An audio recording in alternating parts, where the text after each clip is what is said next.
Nem político está, nem os políticos estão, como eu vou dizer, livres de cumprir isso aqui, tá? Depois eu vou dizer por que eu estou dizendo isso.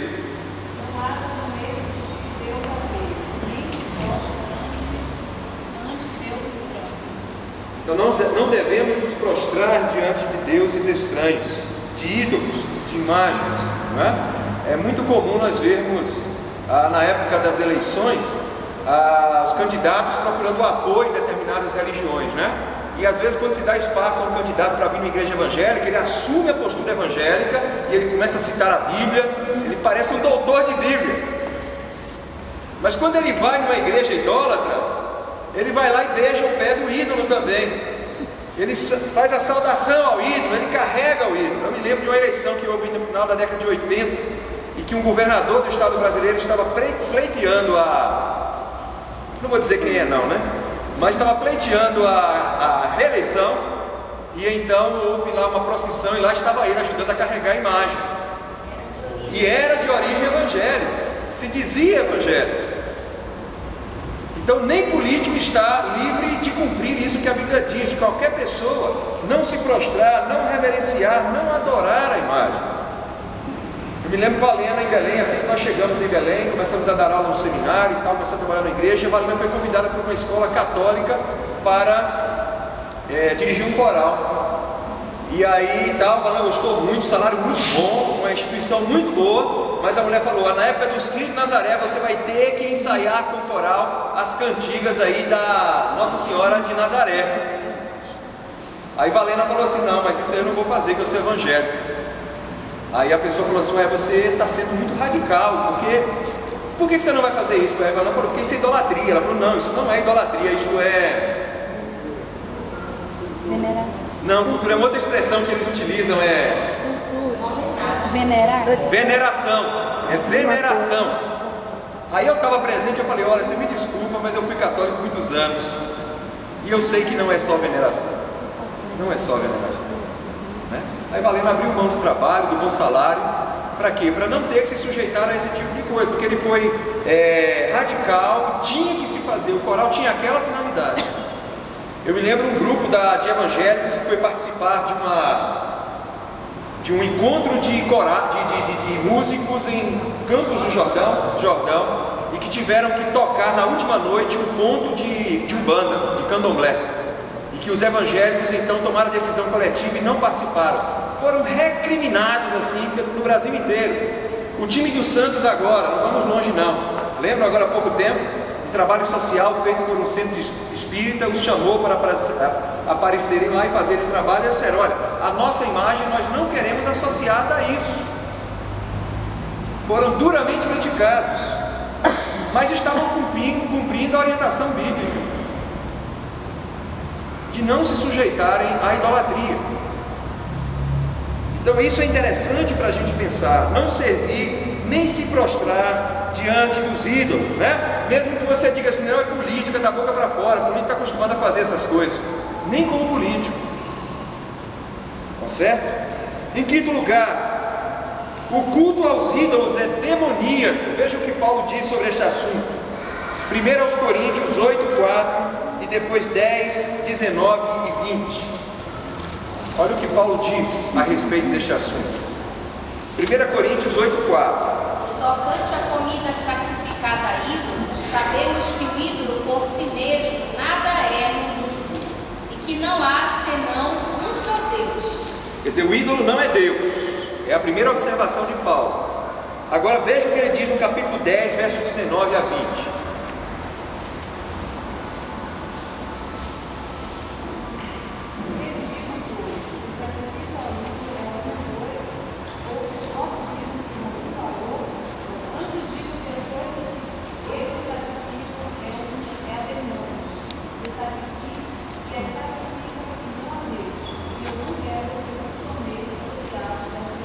Exatamente. Então essas coisas que eles sacrificam não são aos ídolos especificamente, mas são a demônios, é o que o apóstolo Paulo está falando. Verso 20 diz: não podeis beber o cálice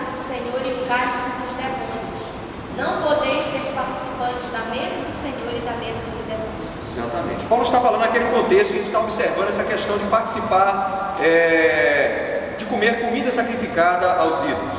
Então ele está ensinando o seguinte: olha, se você recebe um alimento, se você vai comer num lugar, você não está sabendo de nada, você dá graça a Deus e come. Mesmo que aquele alimento seja sacrificado aos ídolos, você não está sabendo, você vai e come. Aí depois então ele diz: olha, mas se você é chamado a participar da mesa do ídolo, você não deve participar. Não por você mesmo, aquela comida não vai lhe fazer mal nenhum, mas pela consciência do outro que vai ser ferida, porque sabe que você é um servo de Deus e está comendo o alimento sacrificado aos ídolos. Então é dentro desse contexto que Paulo vai dizer: olha, o ídolo em si não é nada, mas depois ele diz: esse alimento é sacrificado a demônios, que fazem parte dos principados e potestades, que nós já fizemos estudo aqui no passado, que lutam contra a obra de Deus. Então no versículo que Valena leu lá no final, Paulo vai dizer: olha, vocês não podem ser participantes da mesa do Senhor e da mesa dos ídolos. Então é a orientação de Paulo, para os coríntios, que parece que a coisa lá era meio solta em relação a isso. O indivíduo estava aqui na ceia lá no domingo, tomando ceia, e na segunda, na terça-feira estava lá nos banquetes oferecidos aos ídolos. E não deveria ser assim, porque estavam sendo oferecidos a demônios. É a palavra do apóstolo Paulo.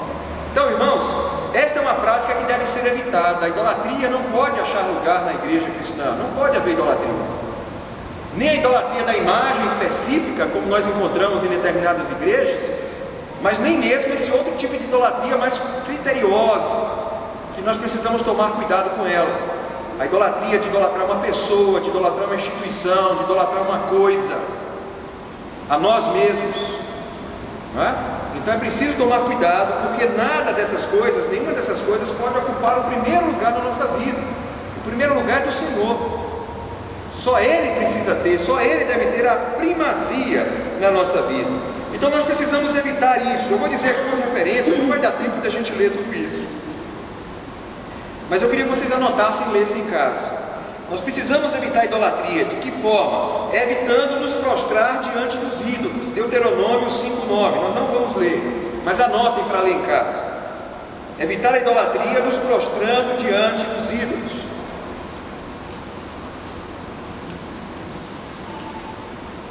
Evitar a idolatria, evitando adorar imagens. Isaías 44:17 a 20.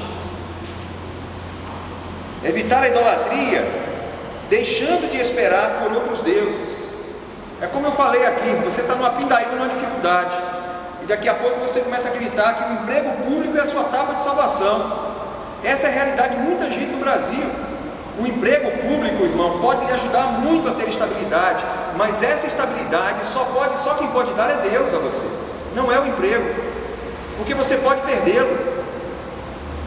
A gente tem um conhecido, funcionário público no estado do Pará, um bom salário, uma boa função. Um dia ele mandou um e-mail, e este e-mail caiu na rede dentro da sua instituição. Não tinha nada de pornográfico nem nada, apenas era uma questão pessoal. E havia uma regra dentro da instituição que aquilo não poderia ser feito. Um desafeto dele, a primeira coisa que fez foi tornar o caso público, e ele foi demitido, foi exonerado do serviço público. Não é Receita Federal, não era Receita Federal, era uma organização estadual no Pará, conhecido nosso. É um risco, né? É um risco que muitas vezes nós temos cometido. Por quê? Porque nós estamos deixando de dar o melhor a Deus para estudar o dia inteiro para passar no concurso, como se o concurso fosse a nossa salvação. O concurso não é a sua salvação, você precisa ter consciência disso. Você não pode colocar o seu emprego público, o seu concurso em primeiro lugar. Você vai lutar muito por ele para passar. Eu não estou recriminando ninguém que esteja fazendo isso. Eu só estou dizendo o seguinte: você não pode colocar em primeiro lugar na sua vida, porque não há segurança. Não há segurança. Veja bem, nós estamos agora em vias de eleição. Se o presidente Lula sair, pode mudar de novo a política em relação à questão do funcionalismo público, irmãos. Esse crescimento todo do funcionalismo público foi do governo Lula para cá. Se o Lula sair, isso pode mudar. Você não pode colocar a sua confiança sobre isso. Você tem que confiar em Deus e saber que